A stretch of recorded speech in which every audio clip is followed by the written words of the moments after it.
Bueno, voy a hablar sobre el tema tocado de génesis de la comunicación, de la materia fundamental de la comunicación.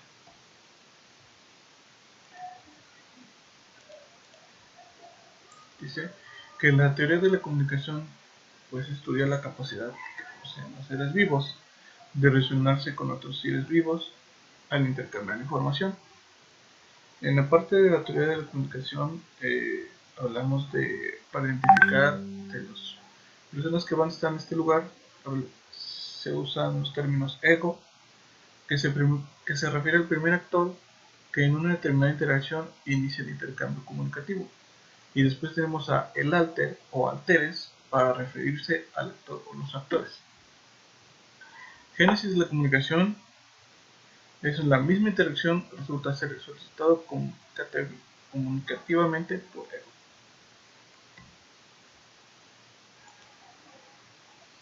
Dice que la teoría de la comunicación reconoce la aptitud para comunicar en todo ser vivo capaz de relacionarse con otro ser vivo recurriendo a un comportamiento comunicativo.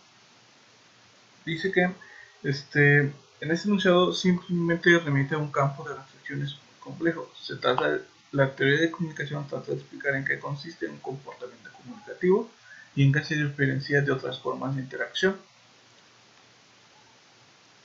Por ejemplo, denominamos sustancia expresiva a la materia que el actor, el que ya habíamos dicho que se llamaba ego, que debe alterar de forma temporal o permanente para que la comunicación con el actor o alter sea posible.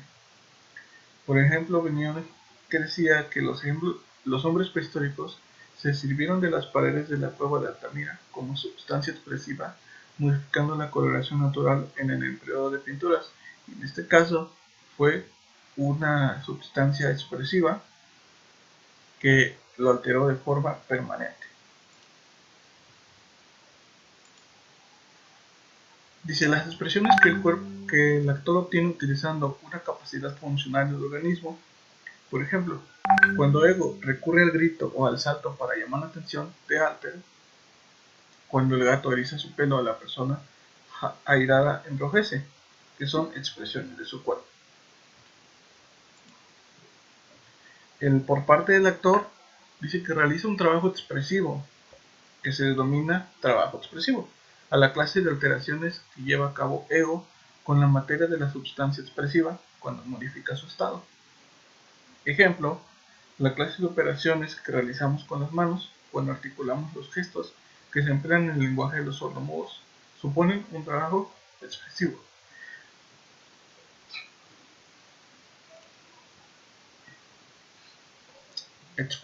La denominación expresión o expresiones es la modificación o modificaciones que sufre la materia de la sustancia expresiva como consecuencia del trabajo de ego, gracias a la cual o las cuales se refiere a la propia sustancia expresiva o se le transfiere a otra materia un uso relevante de la comunicación comunicativa, de la interacción comunicativa. Por ejemplo, cuando el hombre se pinta la cara por razones estéticas o rituales, que es una expresión de su cuerpo, trabajo expresivo con otro cuerpo, cuando ego aplica su esfuerzo a hacer relevante el organismo de un ser vivo distinto a los actores de la comunicación. Trabajo expresivo con cosas, cuando ego aplica su esfuerzo a hacer relevante un producto de la naturaleza. Por ejemplo, cuando ego graba para alter un corazón de la corteza de un árbol. El trabajo expresivo con objetos es cuando ego aplica su esfuerzo a hacer relevante un producto fabricado. Por ejemplo, cuando ego se sirve de tiza y pizarra para escribir un texto.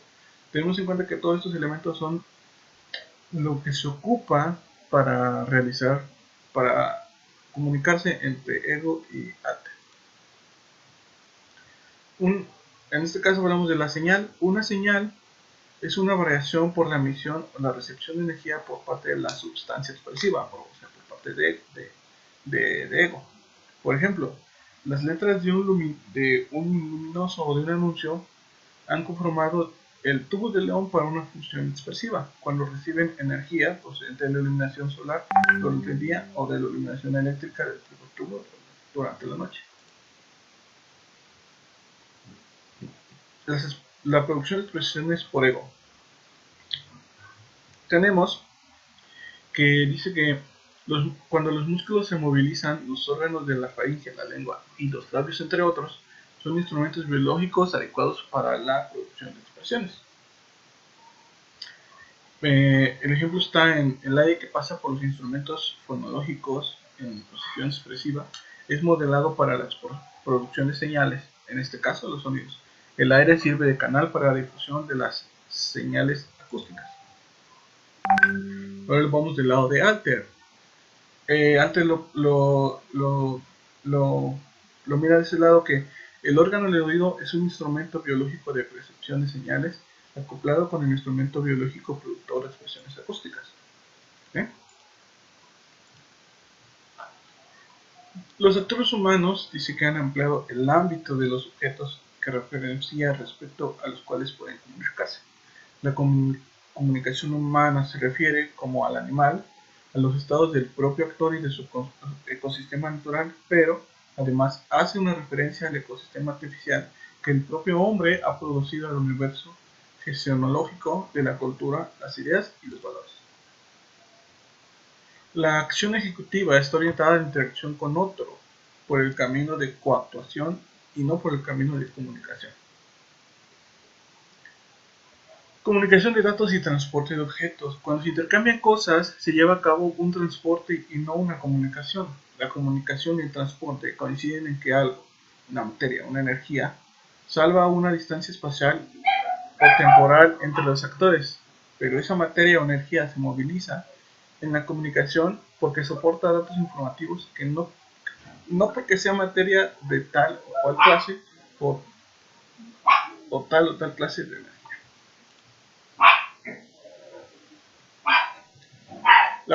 La génesis de la capacidad de comunicar en la naturaleza. La capacidad de comunicar es una conquista de la naturaleza y no de la cultura, aunque cuando el proceso de hominización llega a término, esa capacidad se va a utilizar para generar relaciones y representaciones controladas por la razón y por la ética. Esto sería todo.